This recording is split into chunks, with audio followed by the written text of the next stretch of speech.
Welcome to episode 2 of the Leading Edge Kitesurfing podcast. Today's guest is Jason van der Spuy. He's definitely one of the best big air kiters in the world right now, and despite being born in only 2001, you could already consider him a veteran of the sport. So in this episode, we talk openly about the problems we see in competitive big air kitesurfing, the latest GKA event in which Jason was bitten by a member of the safety team, BAKL Battles, Jason getting robbed in France, the financial side of pro kiting, prize money in the biggest events, the riding level of judges, king of the air, and more. You can skip to the parts that interest you using the chapters in the description below. Some of the issues you will hear about today are going to upset some people, but I feel that we must talk about these issues for the sake of the sport. Now I'm calling this making friends, and I'm going to count how many friends we make using this counter and sound below. Please bear with me, we recorded this episode in a crappy room because it's the best option I had at the time. If you enjoy the show, be sure to like and rate it. Without further ado, let's jump into it. Awesome, well for starters, let's talk about you. So, tell me where you grew up. I'm a Cape Town boy. Grew up, started kiteboarding in 2004. So I was born in 2001, started kiteboarding in 2004. I know it might be unbelievable. My mom, she was not happy at the beginning days, but my dad was, it's going to be okay, it's all good, and it worked out okay. So yeah, 2004 started kiteboarding, and back then the industry was so different to how it is now.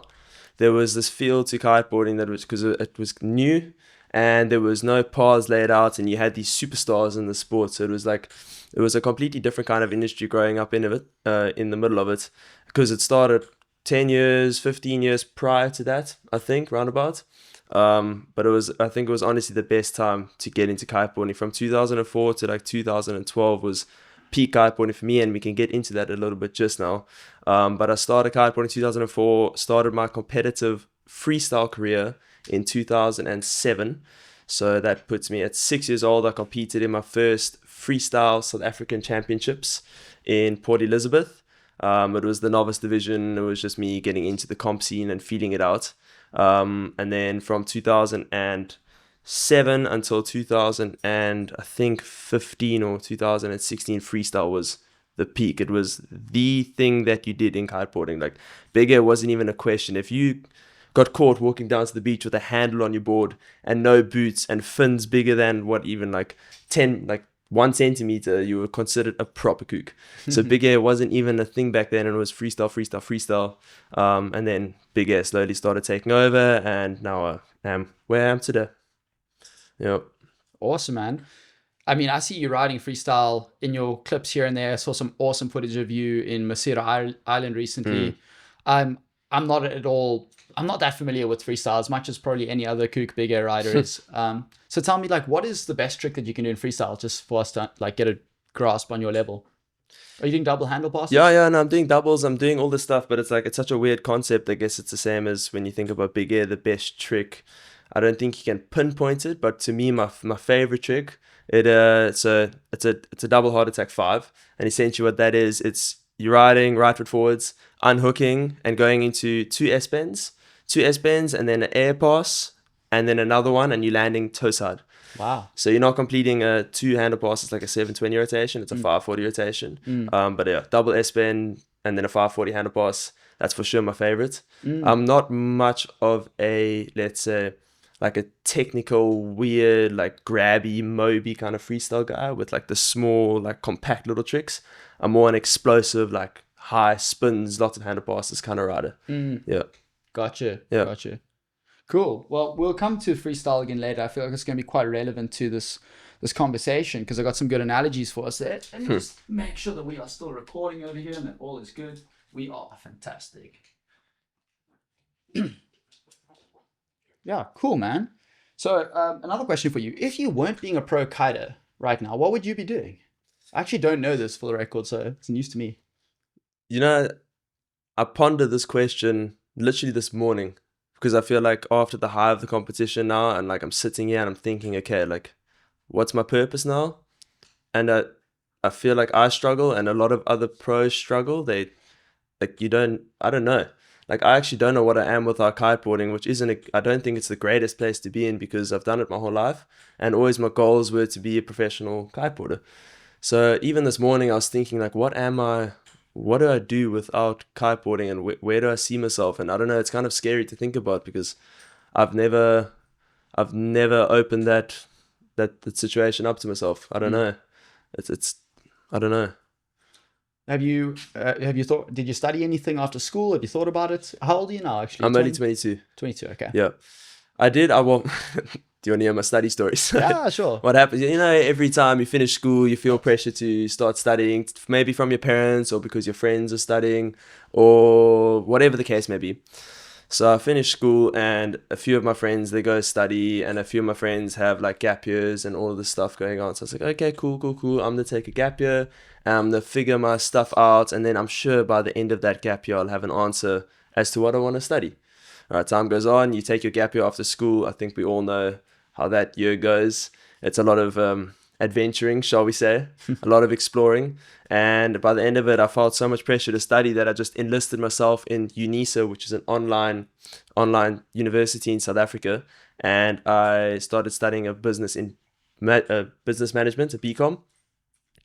And the course started. First day, sit at my desk, open up the websites and start doing the work that I have to do. I'm writing in my book, and I'm writing. I'm just like, I don't know about this. And then I try to write a little bit more, and then I take a bit of a break, go for a walk, come back, cancel everything. I studied for one day. And I completely canceled everything. Everything was paid for. All the books were bought. Everything was done. And I was like, no, I'm not doing this. I do not have the time to spend my days inside studying if I want to become a professional kiteboarder. So the studying didn't work out, and I don't know, I feel like I've got it. I can, there's a few things I'm good at. I'm interested in like mechanical side. I'm interested in cars. I'm interested in all these things, but I haven't put my thoughts into it yet. For now, it's kiteboarding. Sure. Well, you're up there. I would say you're definitely one of the top, at the very least, top 8 kiters in big air right now. And that's quite a conservative statement, I would say. So, you know, I think it's easy for some people listening to the podcast now to be critical and think, this guy hasn't come up with a good backup plan. It's, the sage advice is to go get your degree and have something to fall back on. But I just want to remind people out there that you don't get to a point where you are right now without making certain sacrifices. Yeah, for sure. So yeah, I want to applaud you for following your path. Thank you. And I think it's like I say, it's easy for people to be critical and think that people should be doing other things. But we've all got to follow our hearts, follow our own passions, and as the saying goes, if you do what you love, you'll never work a day in your life. Yeah, for sure. But also, it is important. So if you are focusing like myself, I'm focusing on kiteboarding and my professional career and competitions and all of this. But it's also super important to be, if it's within kiteboarding, to be building something else along with you. So you're building your name, or you're working very closely with your sponsors to be more than just a competitive rider. So like with Airrush, I'm involved more and more in the development, and I'm getting more and more involved in ideas and decisions and all of this stuff. And same with Brunati as well. I feel like I don't have just the pressure of being a competitive rider and I have to perform. So it's quite nice to not have that pressure, to realize, okay, if I don't want to do this anymore, there is other options for me to, but I have to stay within the kiteboarding industry. I'm not focusing really too much on building something outside of it yet, but I'm 22. I think I have a bit of time. Absolutely. Let's not talk too much about the live stuff, because I know that these guys are here to listen to some kiting talk, some big ass stuff. But there is something I want to talk about there. You have been insanely focused on kiting, and I'm quite immersed in this community. I'm traveling with my wife who's competing, and a lot of the other pro riders. And since last year, I don't know when it was, but okay, you tell me, when's the last time you took a break from kiting? Like more than a week? Like a break from like training and like just trainings, just sending it, going out there chasing wind and sending it. Physically, when there's no wind, I guess physically I take a break, but mentally I'm always there. I'm always training in my head essentially. But I can't remember the last time I've taken a break, to be honest with you. Can I share my perspective from what I've seen? Please. I saw Jason go from kiting in Cape Town. I saw him with a cold, competing in BAKL Battles with a cold. I saw him with a cold surrounding BAKL Battles, still being out there every day. I went to the beach. He was out there every day, kiting pretty much nonstop. He was the guy putting out the most content this season in Cape Town, traveling around to all these fantastic spots that most people don't know about, because the man just, if there's no wind, he doesn't settle for it. He chases the wind. And he went on from doing that the whole Cape Town season. I know he told me he did some photo and video shoots. Then he went to France to compete in Lords of Tram. I saw him on the water the most out of anybody, also pumping out the most content. Then he went to Dakla, and I don't know where else he's been, but he's literally been kiting non-stop. So it's not like you're just... That is an interesting perspective. Yeah, man. I don't... And it's true, I guess. Yeah, and the progress has shown. Yeah. I mean, you've definitely climbed the ranks, and I'm looking at your performance and your best tricks right now relative to other riders, and you have certainly surpassed a lot of other riders. I won't mention any names, but it's like, holy shit, this oak is doing it. So yeah, mad respect for that. Thank you. And for taking the path that you're on. So yeah, thank you. Well, I mean, so much drive. I guess if you're kiting all the time and you have obligations to fulfill in terms of media and stuff, you got to work at it hard when you can, because it's not forever, that's for sure. So while you're doing it, make the most of it, because this is a crazy life that we're living, and it's amazing at the same time. Robbie Nash said some wise words to us. It was beautiful. I don't know if you saw that snippet of Robbie Nash. Yeah. Where he said, he basically said, when you're traveling around as a pro kiter and you're living out of a suitcase and you're sleeping in a van and you're sleeping on your mate's couch and you're traveling the world, just to enjoy every single minute of it, because it's actually, these are like the best moments in your life. And it's easy to get a bit bleak about it sometimes, and to look at the prize money and the opportunities that are available to pro riders, and to get a bit bleak about it. But actually, we're living the most incredible lives, and it's a path that we choose. It's not a path that's for everybody. Being on planes all the time and living out of suitcases and all of this, trying to put 80 kilograms of luggage through on a 46 kilogram luggage allowance that pro riders know how to do. Yeah, we got those techniques dialed, bro. Let's go. No, we definitely know how to travel heavy light, shall we say? Yeah.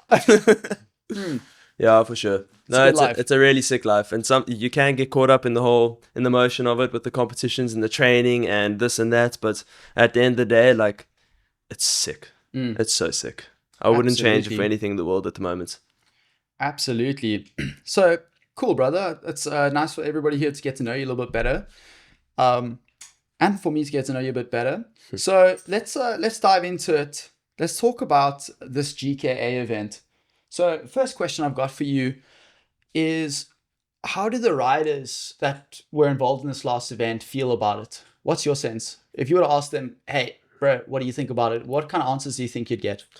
Yeah, well, now that the competition's over and those who did well, I think they will have mostly good things to say. But during the process of the competition, when I was talking to all of them, like on the day 1 and day 2, when there was no results confirmed or anything, the general feel that I was getting from everyone was that they're not enjoying this. And I think it was mostly due to the spot that we got put into to compete, like the risks that we had to take to get into the water, and our gear with our kites tearing, and just the utter chaos that was unfolding on the launch site itself, never mind the water conditions and the wind and everything, which, to be fair, was cool.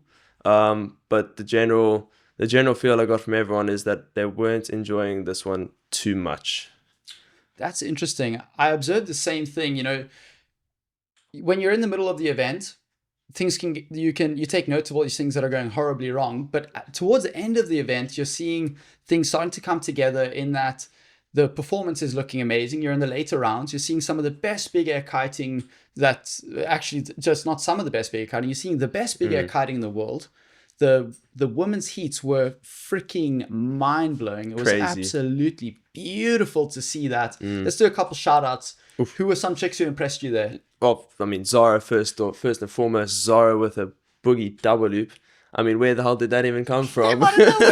We were all just watching. We were like, okay, Zara's... That's a boogie. Yeah, that's a boogie. I was like, oh no, she's oversteering. Oh no, wait, what? What just happened? That thing went around twice. Perfectly executed. It literally could have been done better. Yes. It's like she's trained that her whole life, but she hasn't. That was the first one. So yeah, Hill, best caddy in the world, is like, you got to do a boogie double. And then she just goes and does a freaking boogie double. No, it was mental. 6 meter pace. Just want to have a shout out to my favorite kite in the world right now. Not the 6, just the pace in general. Okay, yeah, so Zara. Yeah, so Zara for sure. And then obviously Alessa, I have to put Alessa out there. She, in the whole of Cape Town season, she had this crazy back injury and she couldn't train at all. She was out for 6 months and got to France, the first stop of the GKA, with no training, no nothing, and her head wasn't in the right place, but she managed to push through. And all the training that she's done has really paid off, because now she's in the competition, she's doing boogie, she's doing laid back, she's trying double loop, she's trying contras. In training, she's trying this rotation board off variation with a contra loop that I won't say now because she wants it to be a surprise, but it's really sick. So Alessa, and then Lana as well. Oh my goodness. This chick is like a man, powerhouse. I don't mean that. I know feminists are going to be upset with me there. Just power. Men are a bit more powerful at this point in big air kiting, and she kites with power. It's she kites beautiful. With power. She's always on one size bigger, generally as well.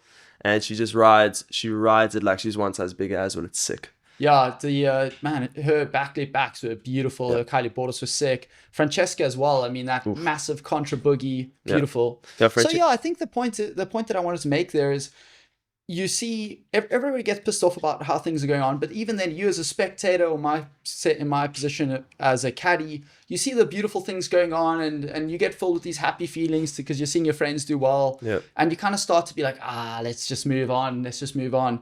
But I actually think it's important that we don't move on. It's important that we have these conversations about these things that go wrong, because if you don't talk about it, well, we're not necessarily going to improve. Nothing's going to improve. It's not going to get better. Things haven't really been improving over the years, No. And I firmly believe that we have the ability to shape the world around us, obviously to some limited extent. But I don't think the limitations are anywhere near to where we are right now. I think we can bring huge change to the sport. And honestly, it's the most incredible thing when you're out there doing big air kiting. I mean, you're riding on a board one moment, you're powered up by a kite, just powered by the wind. This thing that you pump up at the beach with these thin strings, basically, that are bloody strong. And next thing you know, you're like 20 meters in the air and reaching speeds of 80, 70, 80, 100 kilometers an hour, doing beautiful aerobatics and then landing like it's nothing. It's freaking mind-blowing. So the potential's there to make the sport something that the whole world can love and follow. And I'm going to make sure we do that. Yeah, for sure. It's so difficult to portray how beautiful kiteboarding is through the current competition structure and system. It's because it's amazing to see, like, if you're watching this, and I don't know from an outsider's perspective, but I can imagine you're just seeing that they're jumping super high and traveling crazy far, and they're doing really cool like they're doing really cool things with their body and the board and all this stuff, but I don't think that they really know exactly what's going on, and I don't think that the system that the competitions are currently being shown in is helping that situation. So to grow the sports in the right direction, it definitely needs some change from the way that it is. Yeah, we could brainstorm here for like hours about that. I mean, there's all kinds of great ideas, and I don't think there's one right way to do it. I think there's many good answers. Just by the way, if you hear a bunch of noises in the back, like my dog Tyker, our dog Tyker going and... Well, not our dog. His wife's. Hey, no. Maybe we could have a dog. Bros, but yeah. Okay. We don't share dogs, but... It's a South African thing. So anyway, if you hear some noises, Jasmine's packing in the back. We know this place looks like shit and there's a DB board up there, forgive me. It's, we're just trying to pull together what we have and have these important conversations when they matter. But in any case, what I was saying is, you kind of want to move on past the mistakes that have been made and all the issues that have popped up. But we actually owe it to the sport to talk about these things, bring them to the forefront and do something about it. So let's talk about some of the issues that we've seen. First of all, tell me about the launch. How was the launch? Yeah, it was definitely not what it should be. It was all, I'm sure that most of you have already seen, but it was literally all rocks, sharp rocks everywhere. And the rocks was obviously the issue, but the main issue was just the lack of space that we had to rig up. Like, they had a, what size would you say that was? That was about maybe 20 by 15 meter area where we could set up for the competition. I don't think 15 even, eh? No, that would be huge. Yeah, okay, so 20 by 10. I don't even think it was 20 meters, eh? It wasn't big enough. I'll put a video right here in the podcast and I'll show you guys the launch. It wasn't big enough. That was the issue. And that was the issue. But the other issue was that the mats that they gave us. Oh, you meant the mats. Sorry. No, I'm talking about the whole area itself. Oh, yes. And then the mats itself, they didn't even fill up a quarter of the area. So like the area was small enough, but it was even tinier because of the mat situation. And then you're launching in 45 knots on day one at some points, and you're getting dragged over the rocks barefoot. You got to walk down like a 5-meter pebbly bouldery cliff to get into the water and body drag over the rocks to get to the point where we can actually start riding. So by no means was the launch ideal, and I think it caused a lot of stress for some of the competitors before the heats even started.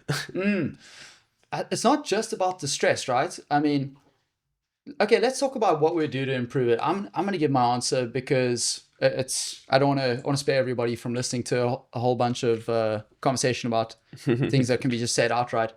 Like, yeah, there weren't enough mats. The riders did ask for more mats to be laid down. And even so I don't think they would have necessarily put down more mats if the riders didn't repeatedly ask for it. Good thing they did. Yeah. Then there weren't any sandbags to weigh down the kites until halfway through the second day. So you're talking about riders with their equipment. I mean, these kites are minimum right now, $1,800 for an 8-meter kite, 1,800 euros, up to 2,800 euros for a kite. The riders are paid in kite gear. I mean, I'm going to just say it quite plainly. A lot of these riders, some of the riders are lucky to have decent salaries. Some of them, decent salaries, sorry. A little bit of payment. Some of the riders are lucky enough to have a little bit of travel budget. What's the word that I was meant to use when you're calling you out, when you're saying something? Making friends. Making friends. Making friends. Yeah, okay, I'll take it. Yeah, absolutely. Let's tally those, bro. The riders are... What I'm saying is kite gear is a form of payment for us as riders. You know, if throughout the year you get given, let me just take an arbitrary number, 6 kites, 2 boards, 4 bars. At the end of the year, you sell your gear. Those 6 kites, maybe you sell them for $1,000 a kite at $6,000. Sell your bars for $300. Anyway, you end up maybe making $9,000 or something. It's going to vary from one rider to another and how valuable they are to the brand. But this is how we as riders cover our living expenses, our traveling expenses, which are insane, by the way. I'm not asking for anyone's pity. I'm just saying that here are the economics of it. So when the gear is put in a situation, when riders are put in a situation where their gear is being damaged, it's actually super messed up. I mean, if your line's getting messed up, you're getting holes in your kite, well, your board's getting scratched up. A couple kites tore. There was a couple casualties on kites, that's for sure. I saw many. I think a couple deflated just because the leading edge was just rubbing on the stones the whole time. Some just punctured through and deflated. So it definitely was not friendly to the equipment to any degree. And also the boards took a beating, sliding up and down the rocks, trying to get to your caddy to find out what the scores are, grinding up over the rocks, breaking your fins. No, the equipment definitely did not like this spot at all. Sure. And then in terms of safety, I want to talk about the launch. If something goes wrong in 40 knots on a sandy beach, it's chaos. It's a disaster. If somebody ends up in a death loop or somebody just gets propelled into the air in 40 knots on that rocky spot, you can die extremely easily. You can get paralyzed extremely easily. You'd be lucky to walk away from that. And I'm not exaggerating right now. You'd be lucky. Do you agree with this? No, 100%. 100%. And I think if you see the content and you see the media from the spot, it looks gnarly. But when you're there in person, it's just that much gnarlier. I mean, you had obviously at the rocks like we're talking about, but you got the massive wind turbines just downwind. You got the judging booth and you got the containers just upwind of the launch spot, causing ridiculous turbulence. You can only land with your kite facing one way, so you had to actually walk across like 20 meters of the rocks to land your kite without the turbulence affecting it.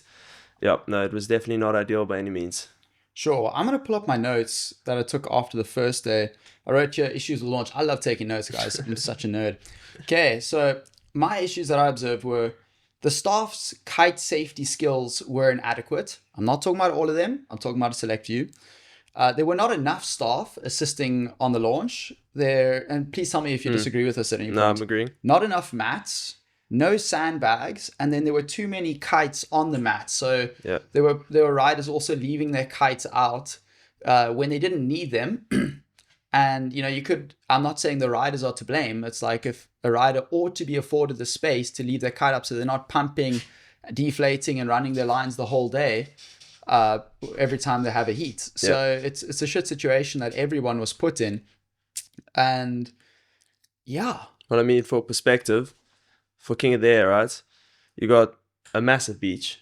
So the beach is massive where we can wriggle our gear. And just my kites alone in King of the Air would have filled up that entire spot that we had in the GKA for all the riders.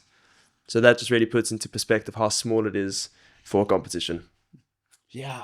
Well, I think that's a good point now to talk about the biting incident. So Nibble. Yeah, maybe get up there, show the camera. I don't know. Can you see this? I'll get closer. I think we just put a nice sexy photo in there. There we go. I think we can snap a shot in there. So basically, do you want to get us started or should I get us started? I think you get started. I'd love to hear just start to finish what happened from your perspective. And I won't interrupt you. I just love to hear everything. Full transparency, full honesty. I want to encourage you to speak your mind, you know? So it was definitely an intense day, to say the least. Everyone knows this. And tensions were high. It was chaos, and safety was questionable, and it was everyone's concern. So there was the safety crew on the beach that were making errors. And fair enough, it's a hard job, but you cannot afford errors in this situation. Errors can be lethal, as Mike was saying, and deadly. It's very possible, and that's not an exaggeration. So if someone was making a mistake, it's good to be called out on it and to be corrected. And I saw the one incident where the guy grabbed Jasmine's bar when she's getting out the water, which is crazy. You cannot be grabbing another person's bar. It's ridiculous, especially if that person flying the kite is a pro in herself or itself or himself. It's a pro kiteboarder. He or she knows what she or he is doing. So the safety was questionable. And then there was a situation where the guy didn't secure kite properly and you shat him out for it. Rightfully so. Maybe the tone was a bit harsh, but I wasn't really there to gauge the whole situation fairly. But fair enough, you corrected him and you told him what he must do. And then things got pretty tense, which from the GKA side is rather unprofessional. If you are working on the GKA staff, and you have a situation that it's getting tense and people are about to start fighting and get angry, you have to be the one to de-escalate the situation no matter what. You can't let your personal issues get in the way of being a professional, whether you're a professional rider or you are a professional in the work that you're doing. And then this guy gets all up in your face and starts doing things. And I'm like, okay, let me break this up because there's females here and I don't think they want to see two men scrapping it out right before they heat, because that is just not ideal. So I pushed this guy away and he says he's going to go call the police and all this stuff. And I just said, bro, just come here, let's have a chat. And he's like, nah, shouting, swearing at me, and he walks away. And then I think you turn around, or you talking to the other guy, so you're not paying attention to the situation anymore.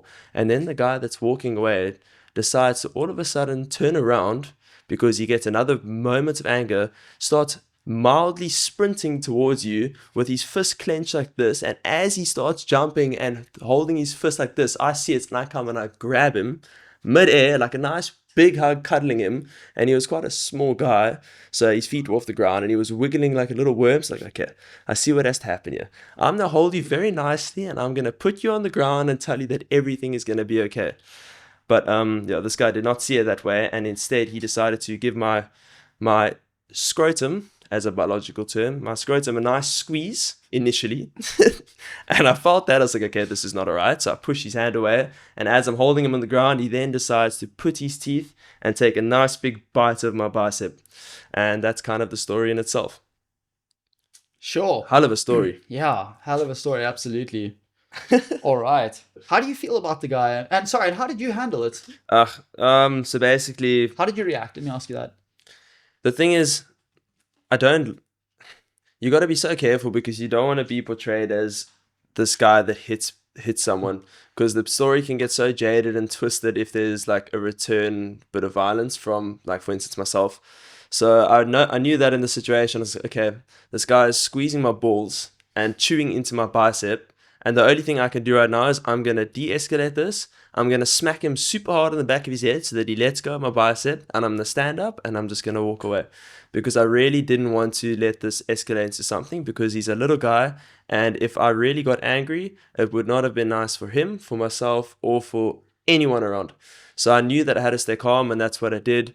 And I went to go speak to who's his name? The manager of the whole thing. He works in the judging booth.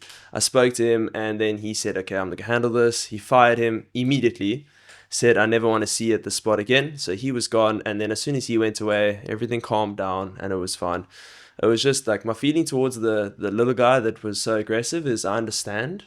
It was a hectic day on the beach. I understand there was tension and everything, but you have to remain professional regardless of the situation. And there's women around, there's kids, there's spectators, there's people, and you don't want to be doing this. You don't want to be squeezing another man's nuts. It's not all right. So yeah, but it's gone now and it's okay.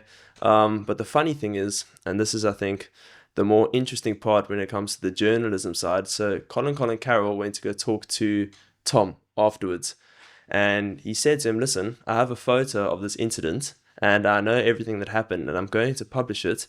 And Tom said, who now is the guy that runs the GKA essentially, he said, yes, it's okay. We have nothing to say against it. The actual thing is that there's been worse things that have happened in this tour than this.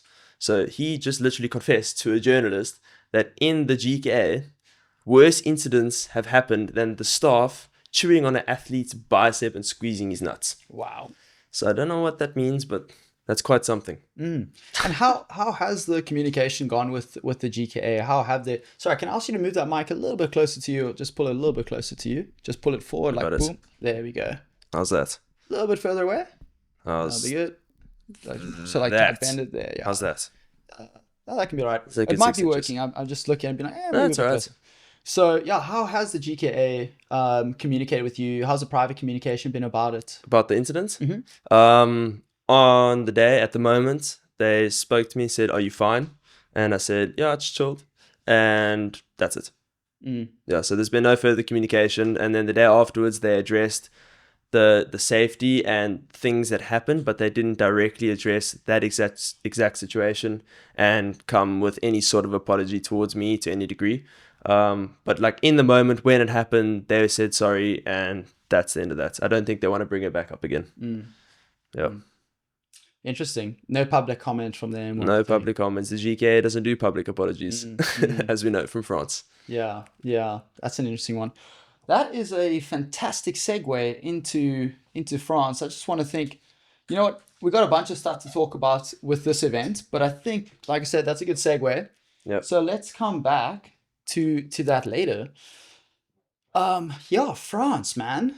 I think before we get ultra specific as to your incident, I want to talk about judging and its importance for the sport and for the riders, because I had a long podcast with Yannick, which will be coming out in the future, and I realized afterwards, man, people at home aren't going to get it. They're not going to understand why it is so important that organizations get the correct results in heats and in the competition at the end of the day, why it matters.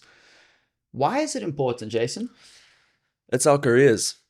It's everything we're working towards, and it's like everything. It's our dreams and all the effort that goes in behind the scenes and your goals. And then when it comes to something that you've worked so hard for, just being taken away from you because of another man or a panel of men's decision, which could be false, it could be true, it could be whatever. It's not fair. It's not fair to put everything into this and then you do something that you feel like you've won and you know that you should have won, and then it just gets taken away from you just like that because they can. And I think the problem with it, I mean, how did you feel how many times did you say you've been robbed, without going into details? I would say once, that is clear as day, and then the rest of the times is more just a feeling that we all have. We always feel like we perform very well, and then maybe it's not the reality of the situation. But truly and honestly and plainly, just one time that was so obvious and diabolical, ridiculous. And also the whole story, which we can get into just now, but the fact that they're now addressing that incident as I was robbed and they did nothing about it, it's crazy. They've spoken about it. Yeah, They've yeah. since addressed it. So in this competition, there was that incident with Zach, which we can get into if you want, but also there was that incident, and then Jeremy and everyone brought up the incident with me in France, and they said it happened. It is what it is. It was a fuck up on our part, on the GKA's part, and we're moving on from that. So now they're admitting it, but they won't admit it to public, obviously. And I spoke to them afterwards, and I said, can we just admit this to public so that I don't have to be the guy that says, hey guys, so I got robbed and this whole nonsense. But they said no, can do, impossible. They want to save face, eh? They want to in their channels appear to be the super legitimate professional organization that doesn't mess up. Yeah, exactly. Which I don't think is right. No, I don't think it is right. I don't think it's right. I don't think anybody listening to this would say, "Hey, yeah, don't fess up to your mistakes. Just move on like nothing happened." Yeah, it's definitely not the correct way to live life, right? No, definitely not. Okay, so I think. Well, how did you feel when you were robbed in France? The thing is, like, it was such a prolonged situation because of everything that happened. When I realized that they had the scores wrong and there was this whole situation, I won't get into too much detail, but it was just after everything happened, I was packing on my kites and I just started like almost just, I burst into tears because like, and I just kept it to myself, but I just had tears running down my face just because if you have this thought in your mind of how much work I've put in to get to this point, because I've been kiting for 20 years now, like 20 years, literally 20 years, and every single time I'm kiting, I'm training, and everything I'm doing is for the betterment of myself and my career.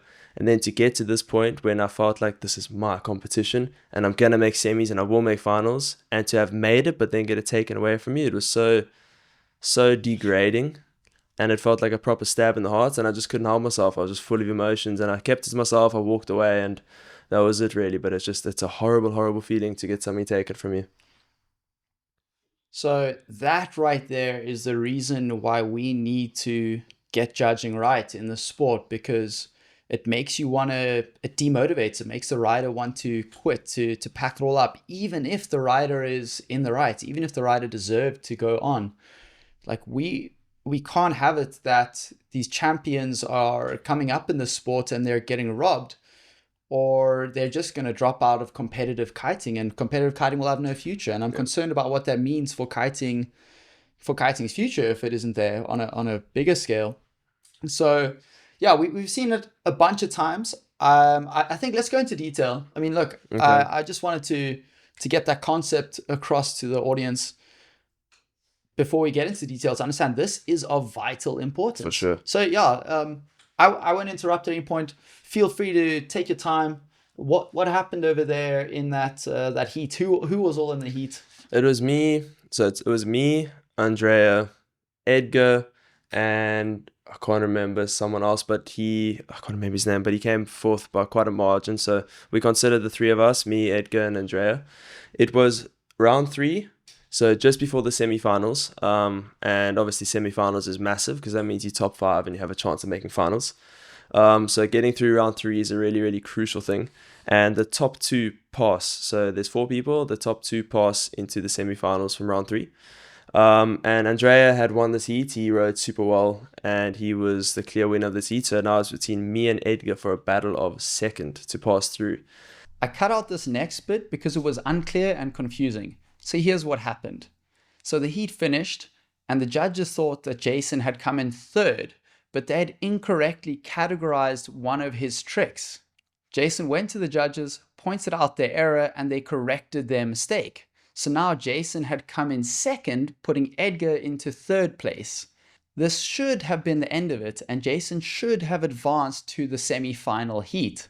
However, Edgar went to the judges, then he said, well, because I was after him in sequence, and he did his last trick, and then I still had a trick to go. So by no means he held back, because you don't hold back when the competitor has another trick attempt after you. But he went to the judges and said, listen, I thought I was the winner, and therefore my last trick attempt, I didn't try my hardest because I want to preserve my body for the future heats. Which is nonsense because I was after him in sequence like we discussed, and I had another trick attempt and all of that. So anyway, the judges listened to it and he went to all of his French friends and they all went to the judges and caused a big scene to the point where we had to do a rerun, which I completely disagreed with and denied. But they said, I literally have no choice. You have an ultimatum. You do this rerun or you're out of the competition. And I had won the heat, so this is why I didn't want to do the rerun. But anyway, I agreed to it because I didn't want to get banned, and we did the rerun.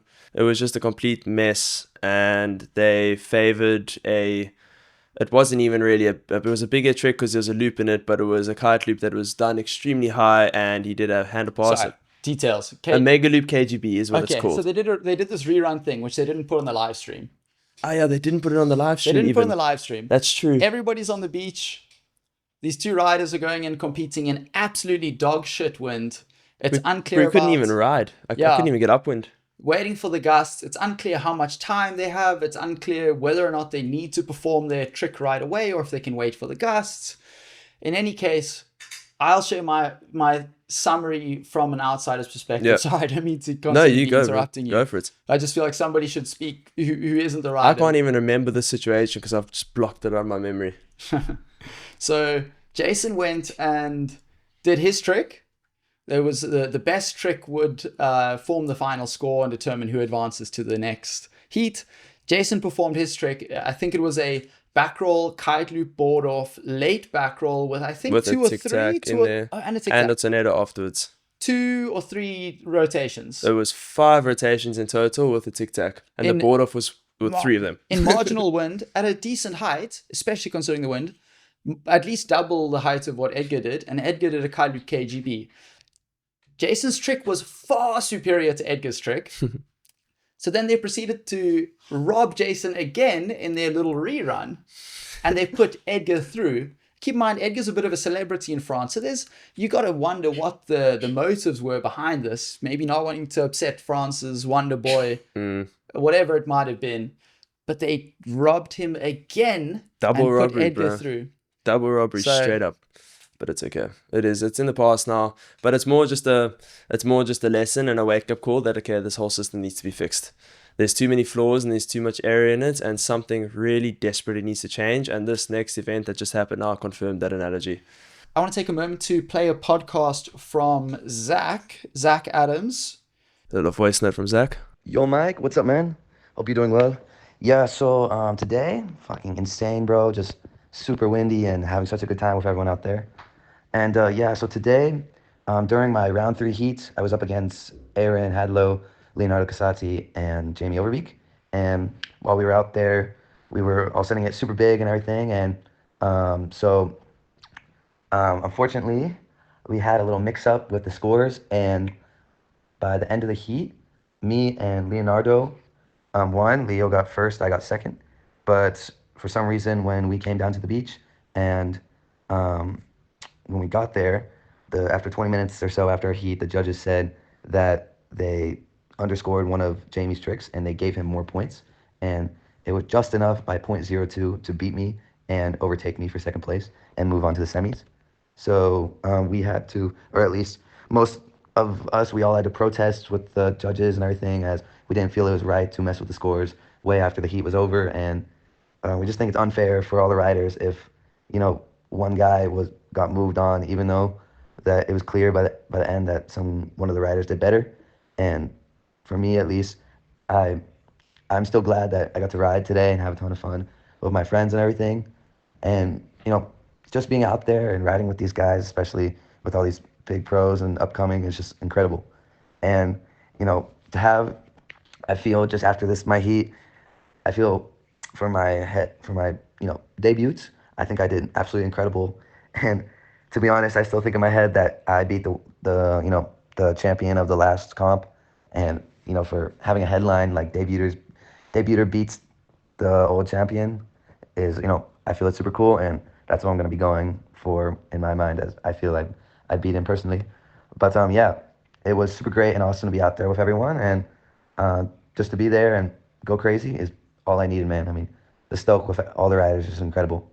So hopefully, I guess for the next comps, the judges won't change up scores and do unfair ruling, and we send it in the next one. So man, cheers.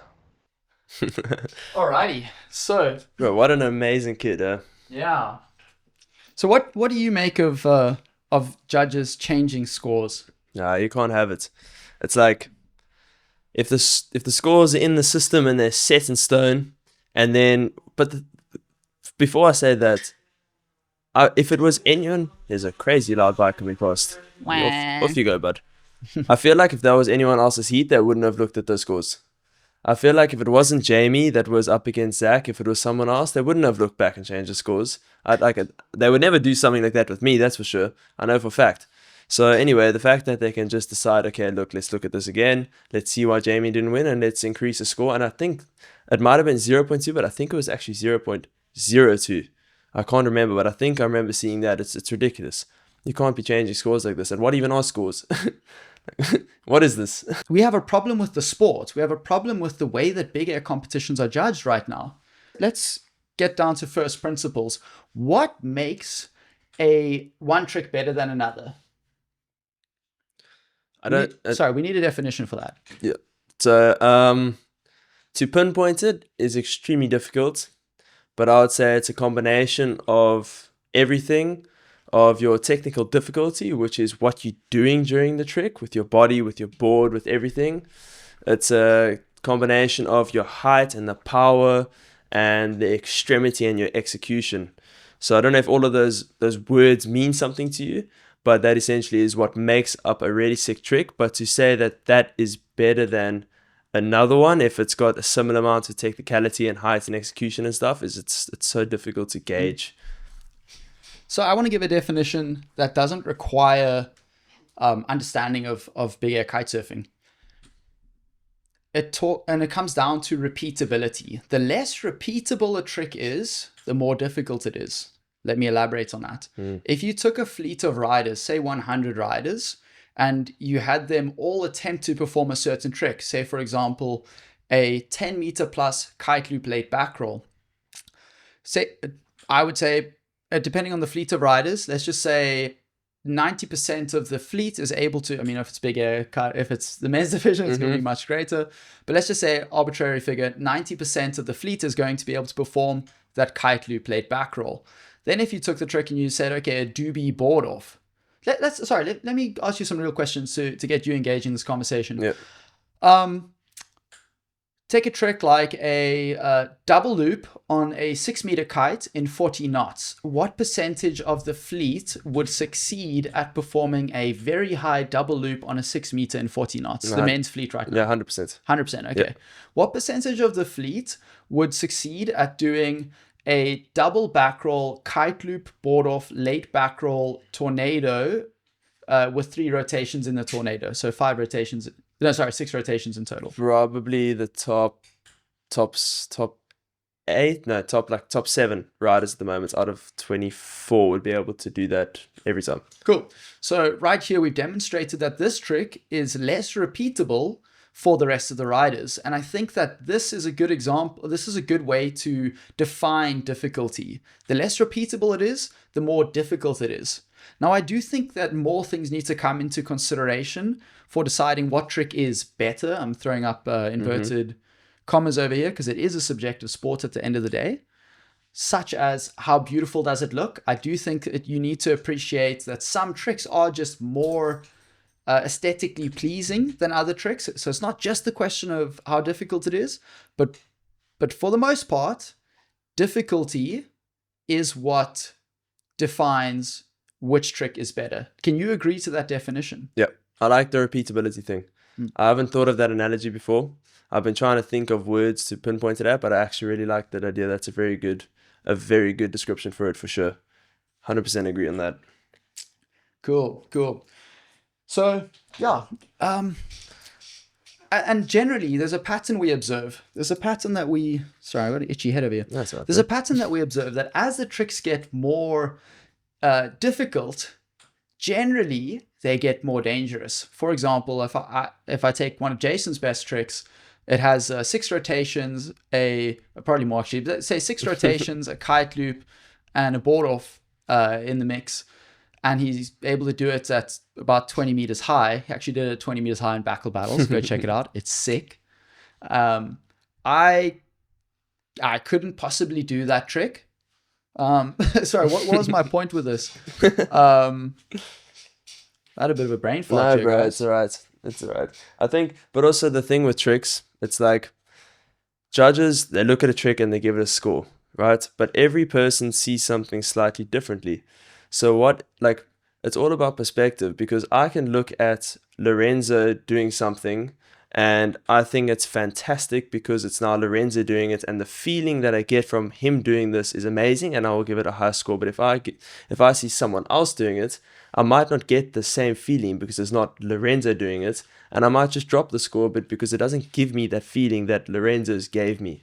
And I think that's the main problem with scoring at the moment, is because what is what? Like, how do you even decipher what is better and what is not? So absolutely, biases can come into the mix even when you don't want them to, but that's where more the personality of the judge needs to be taken into consideration. You're never going to get a perfect judge. You're never going to get perfect scoring. It's always going to be subjective, but that doesn't mean we shouldn't try and strive towards perfection. And certain things are required to make judging as accurate and truthful as possible. And I would say, for one, we need to see judges that actually have a high writing level. Right now, we're in a situation where I'm going to speak transparently and just get straight to the point. Red Bull King of the Air's head judge is Chris Bull. Amazing guy. Awesome chap. I dig him. He's such a cool dude. He's not a good big air rider. He can do a decent kite loop at best. He can't do a late back roll, can't do a boogie. I would love to see one. Fantastic. He's the head judge. He does not capture scores. He observes the team. He directs the team. Probably does a good job of managing his team. Some of the other judges in the Red Bull King of the Air booth, there's a judge there, man. It's on one hand, we spoke earlier about making friends. I'm making some friends right now. It's not popular what I'm about to say. It's not popular. You're going to be like, man, this guy is calling people out in his podcast. That's, on one hand, you can say that is not cool. You shouldn't be doing that. I'm going to say it's not cool to run the most prestigious, most well-respected big air kite surfing event in the world with judges who are wave riders and not big air kiters. I agree. There are judges in that panel who don't have a fucking clue about big air kiting, and they're deciding how these riders advance in their careers, and that is unacceptable. Yep. Nothing more needs to be said about it. What is a certain minimum riding level required to judge big air, if you had to specify it? That's the thing, because from my perspective, you need to be like right at the top. Because if you're not right at the top and you're not attempting these tricks and feeling these tricks out and doing these things, you don't know what it's like. Like, you have no idea what it feels like to take the board off before your rotation or after the rotation, or to pull the loop to the side, or to pull the loop in front of you from 12, or there's a million different tiny little nuances that make a huge difference to how difficult the trick is. And if you're not trying them and you're not doing them yourself, you can't have a perfect, or not even a perfect, you can't even have a general idea of what is more difficult unless someone's just telling you and then you're just believing what they're saying. So I guess what you're saying is, quite plainly, in order to judge, you ought to actually be one of the riders. Yeah. And high level rider. A high level rider. Transparently speaking, much higher level than me, right? Even higher, for sure. No, for sure. And I'm not even close to these guys. So you would be far better than pretty much every single judge that exists to date, except for Moraine. Moraine is also excellent. But you would be far better because you're so much better at kiting, and you're so much closer to doing what we can do. Whereas these guys, and not all of them, but majority of them, they don't have a single idea. They have no idea what's going on. They can't even name the tricks properly sometimes. And I was watching just on a side note, I was watching the judges in the booth in the GKA while they were judging a heat. There was one judge watching the action in the water, and the rest were all looking to the side, talking to their friends. They were looking on their phone, they're doing something. The person did the trick, and I saw the guy say, hey, someone's doing a trick. And then only halfway through the trick, they looked, they saw it, they wrote, and just carried on yapping and chatting. It was ridiculous. Wow. Yeah. Anyway, that's a side note. This might be why they missed Luca Cerruti's trick. Now let's hear from him. Hey Mike, I just wanted to give you a rundown of what has happened at this competition and why I didn't progress through from round 2 to round 3. So in my round 2, my 7th trick attempt, the judges missed this. I don't know how, but they missed it.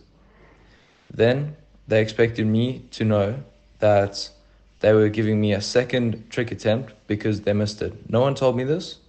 There was no feedback or anything. I was just on the water, and the only way they expected me to know this was through the flag system. How they ran that after the flag system was they still let 2 riders do their normal jump, so the sequence went on as usual. And then on the third rider, who was meant to go before me, so the last rider, they swapped that flag out with my flag. And I thought, okay, cool, well, that rider had just missed his turn because he waited for too long, because that had happened previously in the competition.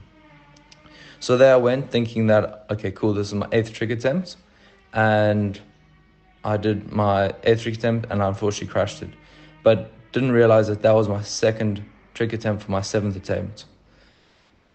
So that was why I didn't progress through. There was no judges or nothing that was on my side when it came to me talking to them. It was just, we unfortunately cannot change what has already happened. Sorry, Chaz, bye.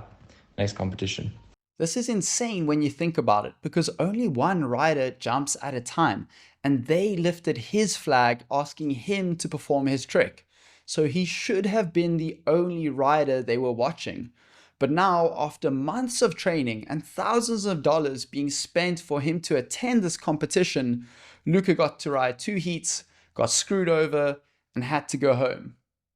And you need to find people who can remove, to the greatest extent, emotion from the decision so that you're making a rational decision. That's where I come in saying, hey, we can't actually have the top guys judging. I mean, maybe there's a way you could.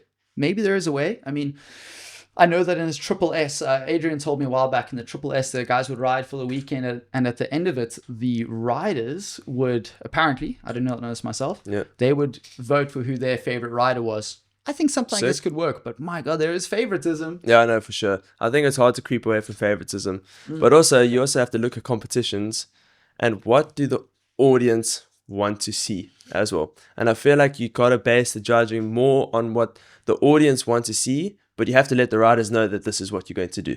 You can't just decide on the day or change it from competition to competition. I feel like there has to be a more definitive answer of what direction we're going to go and the way that it's going to be from now on. And we just need to figure this out. I don't think any of us truly have an exact idea of the way it needs to be. Absolutely with you, man. But what do you think about me being quite a high-level big air kiter judging a freestyle competition? No, you can't do that. I can't do that. No, you definitely can't do that. I could make it sound like I could. I could try and make it seem like I know what's going on in freestyle. And if Jason taught me how to understand freestyle, I could make it sound like I know what's going on in freestyle. But I love this analogy. Just because I bark like a dog does not mean that I'm a dog. And I could teach me how to bark like a dog. But you're still not a dog. I'm not a dog. But I don't know if you're getting to this point. I don't know if you're trying to relate to the situation that the GKA asked Marine to judge a freestyle comp. Really? Yes. No way. I thought that's what you're getting to. I didn't get to that point. No. They wanted Marine to go and judge the freestyle comp in Brazil. Did he say? He said no. He said we can't do that. Are you fucking retarded? He said no, we're not doing this. It's ridiculous. He says and I'm happy he said that, because I feel like a lot of the judges, they would say, yeah, sure, no problem. I've got this. I can do this. But Marine is like, no, that's not right. I'm not going to do this. I don't know jack shit about freestyle. Mad respect to Marine over there. Good job, bro. Yeah, I mean, that's the obvious thing. And I honestly, that's what's going on right now in other disciplines. And people should have the sense to say, I am not qualified. I'm not going to do this. And look, I'm not going to go into what makes them make the wrong decision, what we both deem as the wrong decision. But yeah, it's shameful that people even accept the responsibility. Yeah, but then I'm sorry, I don't want to be a dick, guys. No, but it's all right. Making friends. We're just chatting. But what's the solution then, bro? Oh, we're getting to the solution time? We're getting to the solution because it's constantly on my mind and I can't come to a concrete answer. So what do you think? Well, for one, you pointed out something quite important there. The correct solution should be something that is exciting for the viewers, because at the end of the day, right now, big picture, I, as an event organizer, need to find a way to attract significant eyeballs, the correct audience to the sport, so that I can justify to sponsors why they should put money forward to make the event happen. If there's no audience, there's no event. So we got to make sure that the audience is engaged. Second of all, you raise a valid point that we need to make sure that the riders going into the competition know how they need to perform. They need to know how they need to train for the time leading up to the competition. And I think those are some pretty good ways to narrow it down. And then third of all, I want to add another constraint. You need to make sure that the judges are actually making a high quality decision. And I'm going to define that decision by saying that if you could remove the biases from the riding fleet, for example, you could remove some of the emotional members of the fleet and take some of the more rational members of the fleet. That's a theoretical idea. That the riders would agree with the outcome of each individual heat and ultimately the person who is crowned the winner of the competition. Is that a good way to define the solution to judging? Do you agree with that? It's not the solution, but it's definitely an improvement. The parameters, sorry. Yeah. So I'm not saying that the riders need to crown it. I'm just saying that that is the definition of good judging. Yes. Do you agree? Yes. Yep. To some degree. Okay. To some degree. The thing, judging, there's always going to be errors. Like we said, there's always going to be feelings and emotions and everything, and it's not going to be robotic answers, because I think it's impossible with something like Big Air to have a perfect system. But unless we create the system that is perfect. So for instance, I'm going to quickly go on a little tangent here. If you look at Formula One, right, it's a race, and the person that is in front is the winner. Right, there's literally it's the simplest thing to understand as the audience, and that's why I believe it does so well. It's because the audience can really follow along and understand it. With Big Air, you can't follow along and you can't understand unless we make a system where you can. So unless we change what Big Air is, so for instance, if we make it, everyone can follow a system where people are jumping higher than the others, whatever it is.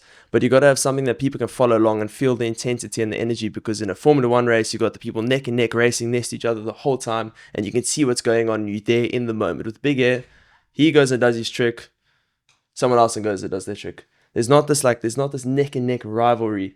And I feel like this is what we need for the audience, and then we can use that and also create a system that is easier to judge. But I just don't know what it is. Well, I agree with you there. I think that top sports, the sports that have succeeded, are sports where the audience can emotionally invest in who they believe is the winner. And right now, you just have people watching being like, I don't know what the fuck I'm seeing. And hey, maybe I'm a little bit to blame for that, because BAKL has definitely resulted in the technical limits of tricks being pushed. So me, Pippa, Liam Whaley, Lucas Ruti, Alessa, and Colin Carroll were in Duckler, and we had this discussion of what is the future of competitions. Because we were over it, we understood that live stream that goes on for 10 hours a day, maybe runs over 2-3 days, no one is going to watch this, and it's not beneficial for our sport and for the way that we want it to go, having these big organizations just do whatever they want. So we were discussing for hours and hours and hours on what the plan is and what the idea is, and the conclusion that we came to is that, and it's quite funny, we realized that we needed a system where you could have a small select group of riders, so maybe 4 to 6 riders, and they have like a story behind them. The audience is invested in the drama and the rivalry and the competitiveness between them, and then you take them and you give a competition and you compress it into a short format for the people to watch, and something that they can understand and get told what is going on. And then we came to this conclusion, like, this is the future. And then we all looked at each other and realized, wait, but that is what BAKL Battles is. We literally went in this 3-hour discussion to come to BAKL Battles. BAKL Battles, my bro. I want to take a brief moment to say thank you to Surf Pirate and Joe Spano for sponsoring BAKL Battles. We have some incredible things in the pipeline for big air kiting, and none of these things would be possible if it weren't for their support. Guys, be sure to support surfpirates.de. We're going to come back to BAKL Battles in a bit, because there's a lot to talk about there. Before we leave judging behind, I'm sure we're going to come back to it at some point. We spoke about changing the riding so it's understandable. The time it takes to make decisions. Right now, this heat with Zach, maybe the right decision was reached. Maybe the right decision wasn't reached. One thing is for sure, I've seen it firsthand. When judges need to make decisions super quickly, they don't necessarily make the right one. And for perspective, when there are 4 riders in a heat and they're all performing 8 tricks, you're going to have 32 tricks being performed. And the judges quickly write down a score. A rider goes and does another trick, and they quickly write down another score. the heat ends. There's maybe 1 or 2 minutes to review the results. Everybody says, I'm in agreement with, I'm happy with my score. Or somebody says, hey, I made an error with my score. I need to adjust it. I'm not sure how exactly they're running it in the GKA booth. But ultimately, they need to get on with the competition due to the system that has been created of running these fast-paced competitions. They need to get on with it. They need to conclude and say, these are the results, next heat. There isn't time to say, my God, those tricks were so close. Can we play that video back again? And can we all maybe reconsider it? Or I'm not sure. I just watched 32 tricks. I'm not sure which were my favorite ones. Can we take a moment to make a really good, high quality decision? These riders are investing so much in themselves and this is their career right here. And we're making an important decision here. Can we make the right one? Look, I'm not criticizing the GKA here. I built my organization the exact same way.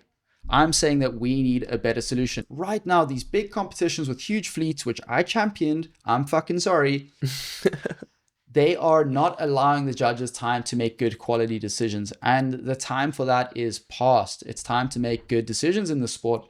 Did that make sense? That did make sense. Did you have any questions? I just, the way that you just said 32 tricks have to be judged per heat, I didn't even process it. That's a lot of tricks to judge.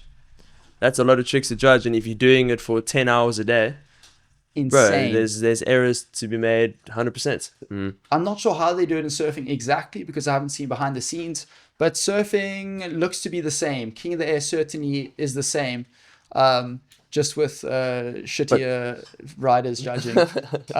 But yeah, I mean, I said that having worked in the King of the Air booth, so yeah. Yeah, surfing's interesting though, because surfing, they're not just judging like one specific trick, you know what I mean? They're kind of judging the whole wave.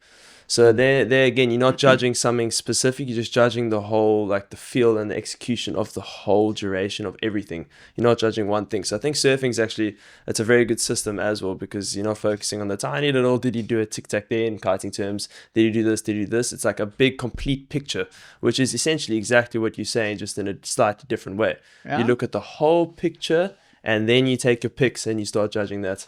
One thing is for sure with surfing is, by nature of the sport, the judges are afforded more time to judge because the riders, the surfers need to wait for waves to come. There's just more gap between surfers performing their rides. Yeah. But in any case, yeah, Yannick said in my last podcast, like, man, we need to have video review, and absolutely will. Yep. Sorry, a bit of a segue there. Where were we? Where were we? I don't know where we were. We were about to go into BAKL Battles. That's where we were. Alrighty. Okay, I've got a question for you. Guys, I'm fucking loving this. Thank you for listening in. Thank you for being here. Sick, bro. Thanks for having me on. You want some chocolate? I do not want chocolates. I'm a high performance athlete, bro. I can't have chocolates. This man is so shredded, it's Just insane. give me some chocolate afterwards. This like used to, yeah, there we go. This like used to be doing powerlifting. Man was pushing some big weights around. Back in the days. Now we're just a kiter. Proper athlete. Thanks, bro. Yeah. So, yeah, what was your experience like? Contrast for me, the experience of riding in a battle versus a big competition, even in a BAKL competition. What's the last, when I say BAKL competition, which one comes to mind for you that you've ridden in?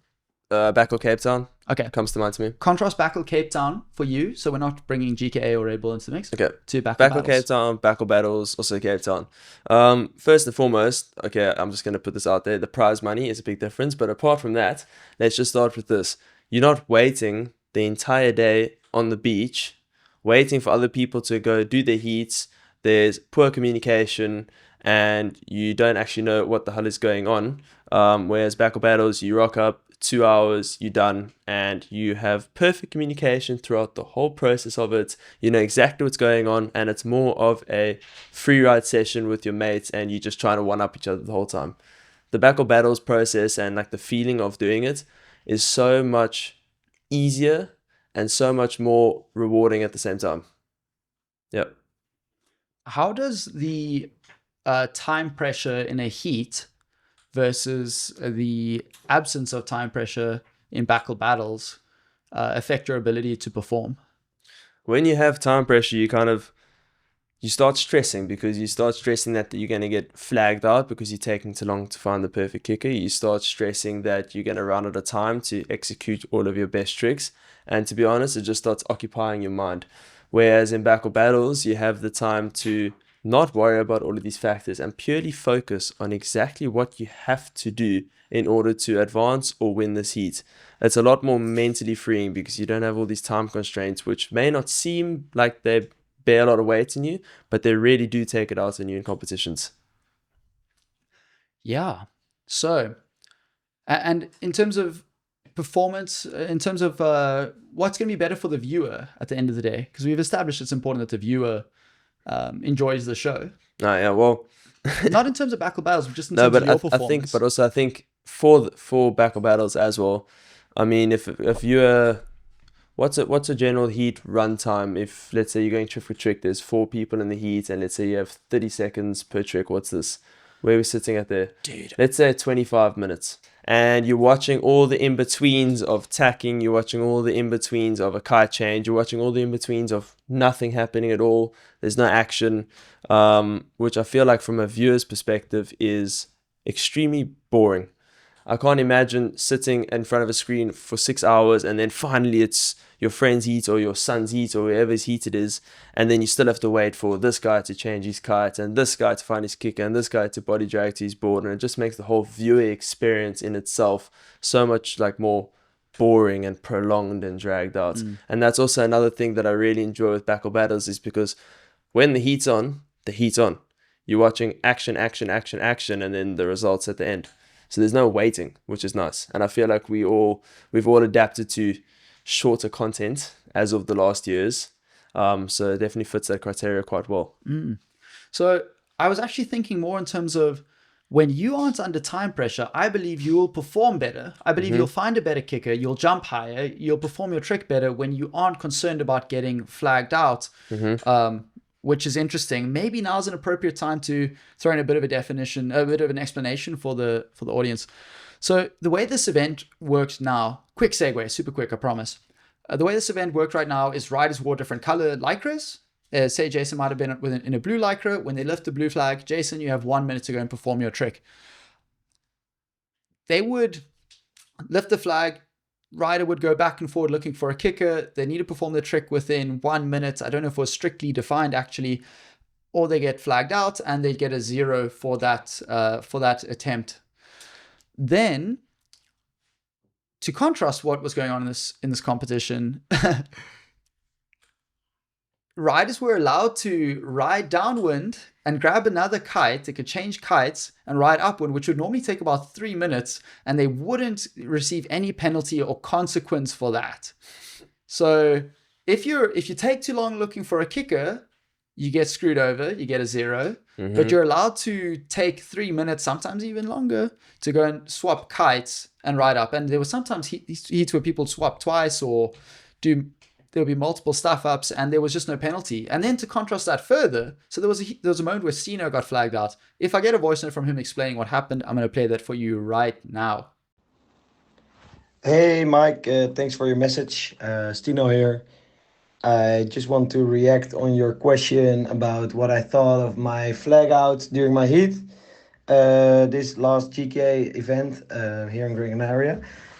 What I think, like, where it all could change is that in this event we were riding in sequence, which means that one rider, the flag goes up, white t-shirt, so the white person has to jump within 1 minute. So every rider has 1 minute to take a jump, and then after that minute you should have jumped or your flag goes down. But then on the second day they changed the rules, and they said, like, yeah, if you want to have a kite change, there is some extra time for you, which is okay to use. So for example, in my heat, somebody was changing his kite and took like 4 or 5 minutes to change the kite, came all the way back upwind and still could perform a jump. And then the next time I had to jump, my flag went up, the yellow flag, and I took quite some time to find a good kicker, because at this spot it was really hard to find a good takeoff, because the kickers were quite messy and you had to find a gust, and everything had to lay in one line to have the best performance possible. And then after 3 tags, my flag went down, and I was like, what the fuck is happening? Because if you want to do a kite change, you have 4 or 5 minutes. But then if you are looking for a kicker, you cannot take 20 seconds extra to take off from a good kicker. So I thought, like, why is this happening? And it was also my last attempt. And I thought I was going to miss out on the final because Jason was really close at me. But luckily I made it through in the end. But if I didn't make it through, for sure I was going to make like a big thing of it to get my points and maybe to get like that last attempt back. But yeah, in general, what I think is that if you do a kiteboarding competition and you are live streaming it, I think for the flow of the stream and for the spectators to have the best show, it is nicer to have no sequence. So just, for example, 12-minute heat where all riders can jump whenever they want. Also to not put pressure on the riders that they have to jump in 1 minute. So you're taking the risk away. Riders can choose by themselves when they are jumping. They don't get pushed to jump in a certain amount of time. They can find their kickers. They can look for the best take-off spot, find the wind they need, and then just ride their heat how they want it instead of getting forced into a minute where they have to jump, which is making it more safe for the riders, but also better to look as a spectator on the live stream, for example, having a better show, which is nice. And what I think, and what we with SpaceX also think, is that the better the show for the spectator and the better they can understand what is happening during a kitesurfing event by, for example, providing more information inside of a stream, for example, the surfer stats like height, speed, and heart rate, will give the spectator a better view of what kitesurfing is all about. So the bigger the show live for the spectator, the better the event, the more money will get involved, the better the stream amount of viewers, and everything will get better. And I think if you do a sequence, everything takes way too long during a live stream. Look, for example, with BAKL Battles is different because then you can cut it into one like fast edit. But yeah, I think the shorter the format, the better the format of a kiteboarding competition, the more spectators we can have in the stream, and the more money will get involved inside of a competition where both riders and organization can take profit from, instead of paying so much for one competition and investing and then not having the right amount of people looking at the stream. But yeah, so that's my opinion. I hope you can use this. Let me know if you have some other questions. I would like to answer you. But maybe that is better for tomorrow morning because now we're going to have the after party of the GKA. So talk to you later. Ciao. There were also moments where riders' equipment malfunctioned and they continued to get 0, 0, 0 every time their flag was raised. But if they were just going to swap a kite, that would have been all right. Yeah. Well, it's just another example of them changing their minds last minute. Yeah. And it's unfair, right? And there did seem to be a bias in who was allowed more time to ride upwind after a kite change and who got flagged out. If you were a big name, no, we give him time. Oh, he's got all the time in the world. He's meant to win this competition. In fact, why don't we actually just change the scores after the heat to make sure that he wins? That's a good idea, isn't it? Yeah. We're not even making this shit up, guys. So anyway, BAKL Battles, yeah, better for the viewers. Look, we have access to the data. Our best live stream ever, Full Power Tarifa, I think it was 2021, had 27,000 unique viewers. Solid audience. That's good. That's a quarter of Wembley Football Stadium. Amazing technology that we're able to reach so many viewers around the world. God bless you, YouTube and internet. We love you. But the average view duration, I think it was about 15 minutes. So if you're a sponsor and you are paying to have an ad, have your logo in there, logo on a rider, you're looking for impressions, you're looking for your brand, your logo to be seen, you're looking to be associated with the sport, you don't necessarily actually benefit when you sponsor. The live streams don't seem to be doing a good job of serving people. over the years, I've been monitoring the number of concurrent viewers, how many people are watching all at the same time in a live stream. I'm not sure what it peaked at in this GKA, but right now, I mean, it typically was about 1,000 concurrent viewers. It might have peaked at 1.5 towards the final. That's pretty standard. What I'm saying is that we're not seeing significant growth in the audience. We are seeing that there are audience members who love live streams. I know that some of you out there like, that was sick. I got to watch from way back home. It was fucking awesome. I saw my mates competing. I loved it. The commentary was colorful. I got to understand what's going on in sport. That's great for you guys. But big air and live streams, neither of them are growing significantly. Opportunities to riders are not improving. We need to find a way to grow the sport. So live streams, with all my experience with them, are way more trouble than they're worth. They're not the solution to grow the sport. Yeah. They actually introduce so many complications, such as you need to make it fast in order to keep it engaging for the viewer, which compromises on your judging. They require a lot of resources. There are a lot of technical resources. They impose a lot of constraints in terms of internet access, where you can run your competition. They impose a lot of constraints. Those resources that they take away from those personnel that you have filming, operating cameras, running the vmix, whatever else it might be, in order to make the perfect live show, actually ends up resulting in poor post-event coverage, and you're not able to put out a great show like BAKL Battles. So at this point, it's an either-or thing. I'm not saying live streams are not something that we won't need in future. I'm saying that the sport right now is too young for them. We're not reaching enough people. They cost too much, and they're not that good yet. If we had massive budgets, which could happen 5 or 10 years from now, if we got a major, awesome sponsor step in and we could just throw money at the problem to have awesome personnel on the ground to make sure that live stream is taken care of, that the event organizer isn't having to distract himself from running a quality, safe event in order to pull it off, then it would be cool to have them. Yeah, for sure. And also, they're just too prolonged. They're too long. Like, you look at like any other sport, I don't think there's any other sport that has such long live streams and such long periods of nothing. So it's just the format that is presented to like the audience. It's not good. I mean, even if you look at a rugby match, like, it's the most exciting for South African. It's the most exciting 90 minutes that you will experience. But if that had to go on for 3-4 hours, I'll just get over it. And that's constant action. So for sure, just the length of the live streams it's too much. You can't follow along for 20 hours if it runs over 2 days. It's ridiculous. Yeah, with you, man. So BAKL Battles, that's our solution over here. I like it. I think also, on another note, we need drama. We need people to buy into the athletes. We need people there needs to be more rivalry. Like, I think the situation between me and Edgar, it's not, like, we don't hate each other, right? But the audience and the people, they got so involved in this. I had 12-year-old girls DMing me that they hate me and that they want to kill me. And I had DMs from people that were loving me. And it was chaos. And same with Edgar. But I think it was so good.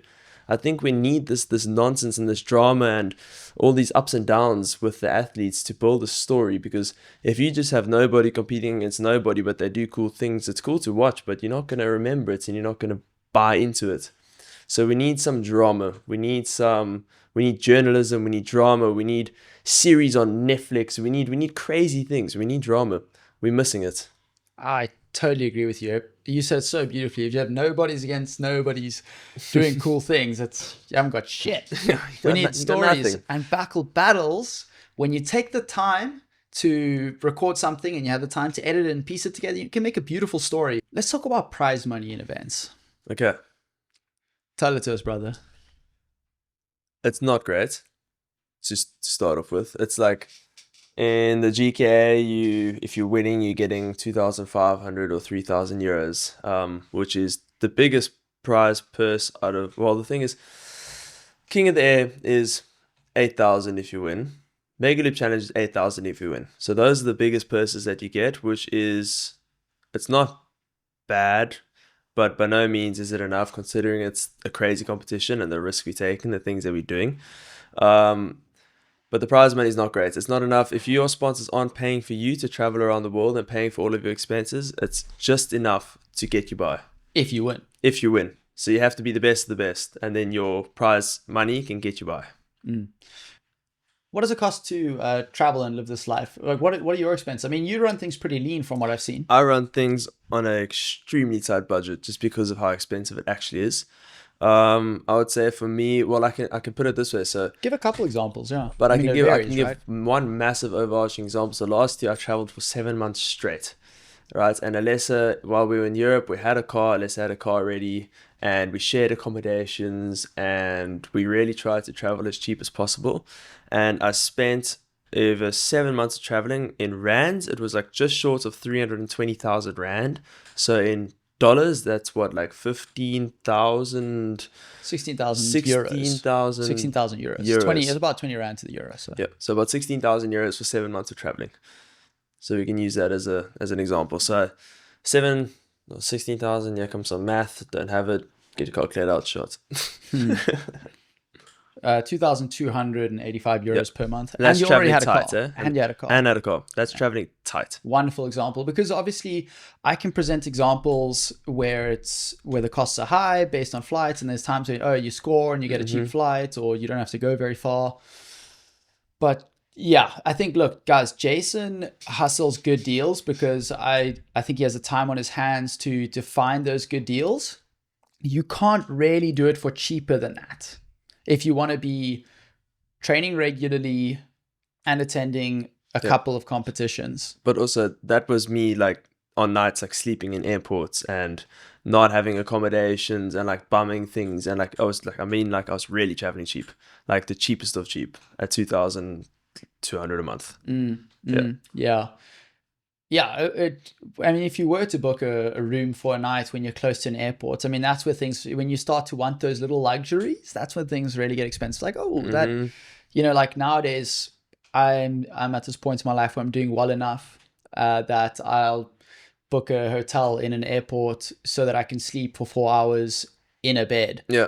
And sometimes it'll be like, those things can be like $100, $150. I don't know what it is done in Turkey, done in Brazil. I'm not a kid anymore. You're not a kid anymore. But that's without those luxuries, right? And I think people underestimate what the travels cost. $150 a night for a hotel room when you just need a bed for 4 hours. Yeah. It just doesn't make sense unless you're in a different situation. Yeah. Yeah. So as a rider, it's like, ooh. So when I bring it up, I'm saying, hey, we have a problem here. If there aren't good incentives to stick around, the sport's not going to grow. It simply isn't feasible for the talent to keep showing up. And there's always going to be a question, well, who's got to fit the bill? How should the riders get compensated? Yeah. It's tough right now. I mean, for sure. How are opportunities for riders looking these days? It's bleak, unless you the best of the best, right? Or unless you have a really cool brand or image or way that you portray yourself, it is possible, but it's still like what you're getting isn't fantastic by any means. But it's difficult, bro. Like, you gotta either be lucky or work extremely, extremely hard, or have wealthy parents that can get you places until you've built up enough of a brand around yourself to start getting sponsors and help from this and help from that. But it's opportunities are minimal at the moment. It's too small. Yeah. And the industry is struggling. Yeah. So I mean, what I mean is the brands are struggling. A lot of them are on the brink of closing their doors, and that is not an over exaggeration. So it's something that we've seen over the past few years that is absolutely mind blowing. Is we've gone from having the top athletes in the sport, the guys like, Jesse Richmond, Kevin Langery, Nick Jacobson, the top guys were probably earning salaries around about like $80,000 to $100,000 a year, ballpark, minimum $60,000 a year. Looking at the GKA event right now and the top talent around, do you think anybody's making $80,000 a year? No, no. Definitely not 80,000. Do you think Andrea could be getting close to that? I don't think so. I think Andreas, he's got a big travel budget from Duotone, but I'm not so sure. I don't think the salary is that. They might. Giel's earning quite well, I believe. I think he's earning quite well, but there's maybe like 1 or 2 or 3 that are earning above 40,000-50,000. It's rare. It's super rare.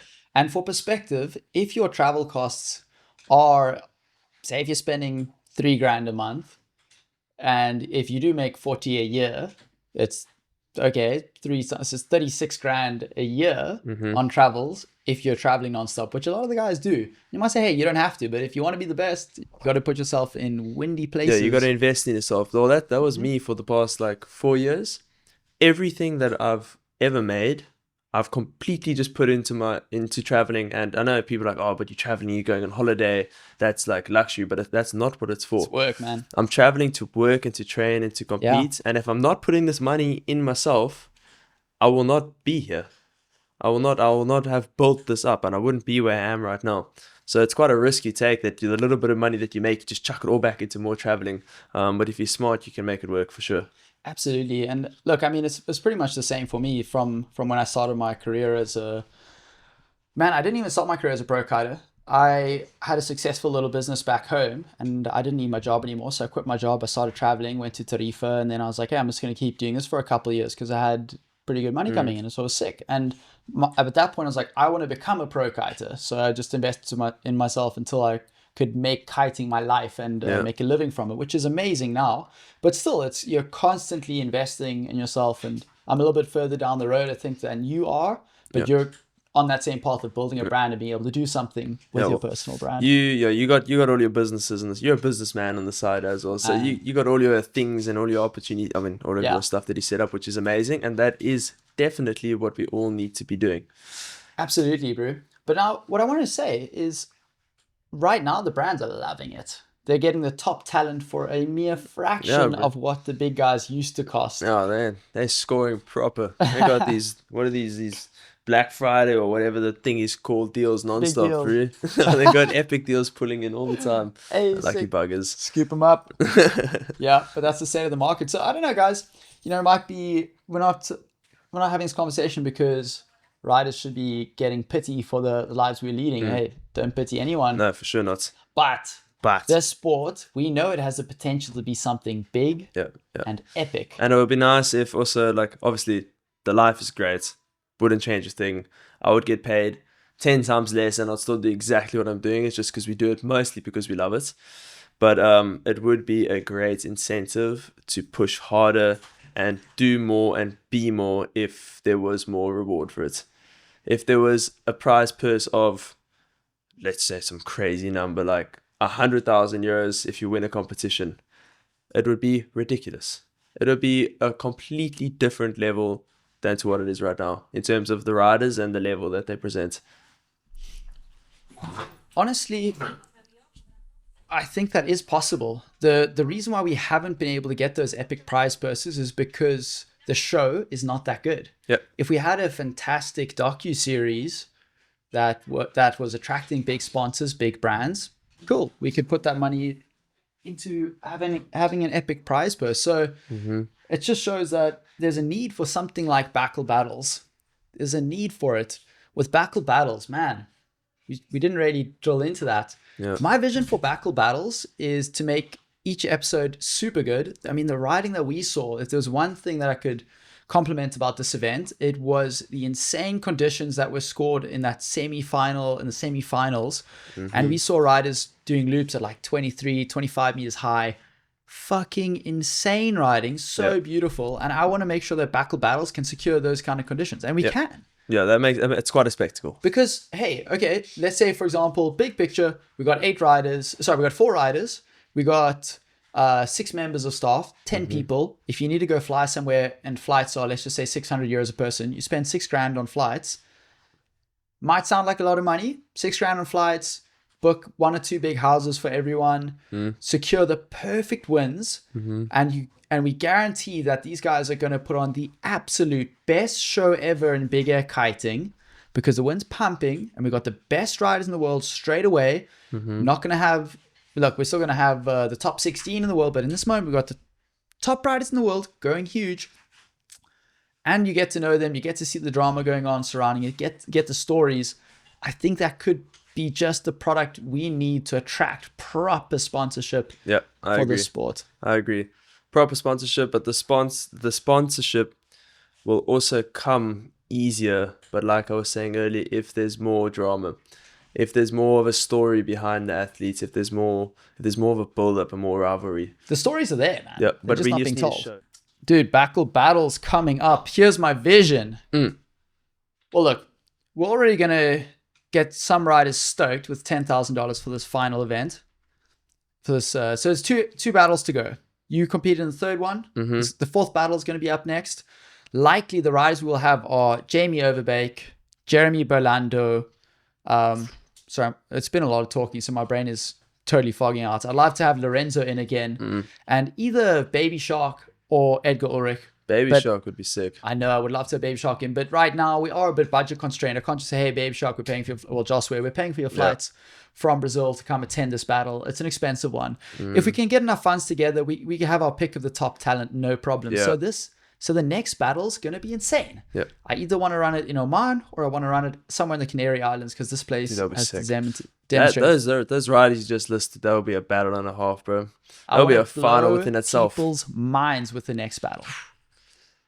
Oh, I'm keen. I'm keen. Sick, but we gotta, well, not we. You gotta pick a spot. Oh, we're a team, bro. All of us. Let's do it. More collaboration. We gotta That's what pick I'm a talking spot about. that's sick. We What need are a you spot that thinking? can showcase true big air. Oman's sick. It's not windy enough, strong eh? enough. Yeah. Darkle's cool. Maybe strong not enough. windy enough. Gran Canaria is windy enough. Maybe a strong day Archer. Oh my God, that was insane. Yeah, a strong day, is proper. Yeah. Tenerife, Gran Canaria, could be good options, bro. So, or if we see a storm somewhere, we can fly there. Proper, like, Denmark. ooh, a proper, like, what's it called? Klitmuller. Yeah. What an interesting name. Yeah, maybe that could be sick. Yeah. Yeah. And then the final battle, whoever wins from that, then we got you, Cohen, Andrea, and maybe it's Jeremy, maybe it's Lorenzo, maybe it's Baby Shark, but we're going to have an enormous final battle. 10K. And then exactly battling for 10K, which some guys listening to this are like, only? And other guys are like, damn, that's solid. 10K is a lot for us, I promise. Yeah. When you're winning King of the Air, and if you're winning, you're only getting 8, as we said. So 10 is a lot. Exactly. 10 is a lot. And that's going to wrap up season 1 of BAKL Battles. And honestly, my vision for this is like, why can't it be freaking massive? You know, to run to support a sailing team for a year, I believe costs something like not even a top sailing team, but to support a sailing team, to sponsor a sailing team for a year is something like €1 million or 500,000 euros. It's a lot of cash. Yeah, man. I mean, there are businesses out there and there are individuals out there who love kiting and they just need to see the opportunity to come and be a part of something meaningful. Yeah. Something freaking awesome. Yeah. And I think what we've had so far hasn't been awesome enough. Otherwise, they would have opened their wallets and said, I want to make this shit happen. Guys like Joe would have come to the podium and been like, I'm going to make that shit happen. And there are guys out there. We just haven't been critical of our product. The product hasn't been good enough. Yeah. Let's make it And they got to better. put it into someone or something that they trust. They don't want nothing that's fragile or disappearing or isn't gaining the viewer's attention. Like, Yeah. if the people aren't even talking about it, then what's the point? If you know what I mean? Yeah. There's potential, bro. It's going to take some work, but I do believe that BAKL Battles has the most potential out of anything. And honestly, my goal for BAKL Battles is that every rider thinks that that's the comp I want to win, because if I win BAKL Battles the whole season, I've beaten all the best guys. I've triumphed over Jeremy, Andrea, Lorenzo, and I've made a shit ton of prize money. Shit ton of cash in the process. Yeah, for sure. And you don't have to like fly out and spend days and days on end on the beach. I like it, bro. I like it. I mean, it's a conclusion that we came to. Like I said, we came to the conclusion that BAKL Battles, it needs to exist, and it can keep growing and make something massive, for sure. As long as you're portraying the drama, as long as you're portraying the everything else besides the trick and the trick and the trick, I think it'll do well. Yeah. Cool, brother. Well, we've been speaking for a while now. I want to, also, I'm quite a talkative chap, so sorry if I've been speaking a lot more than you. I don't know if I have been. I don't know either. I've just been chilling, looking at the windmill go round and round and round. So yeah, are there any things that you'd like to talk about? I mean, I've been asking you a lot of questions. You have any? Want to open up to you a bit more? Don't know. I feel like we've spoken about so much that I don't know. Do you know what I'm really keen for though? I'm keen for some proper Cape Town sessions. I'm keen for some Cape Town sessions. I'm keen for good vibes. I'm keen for not having to stress about a trick after trick for training and competitions. I'm just keen to enjoy kiting again, because sometimes you can get so caught up in this thing of training and it takes away the essence of kiteboarding, which I really miss at the moment. So that's kind of my vibe right now. It's all that's on my mind, to be honest. Just go home and enjoy my life a little bit. Yeah. No, bro. Yeah. Keen to shred at home and have a bri. Like a man. Alrighty, brother. Well, thank you so much for joining me on this episode of The Leading Edge. Guys, thank you for sitting with us if you've come this far. And we're looking forward to chatting in the next episode. Stay tuned for BAKL Battles. Ow! Liquor, liquor, liquor. Making friends. Making friends.